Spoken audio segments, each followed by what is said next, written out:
would like to come over here so that we can observe the construction drawing. And this spot we are standing is more or less the angle.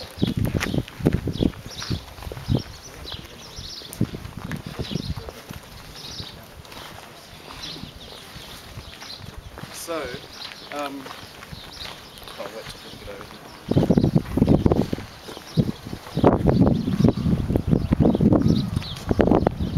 So this is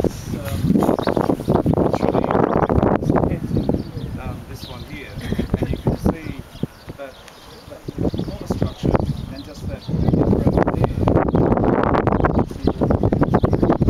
Really are standing there, and so it shows where those bits fit in.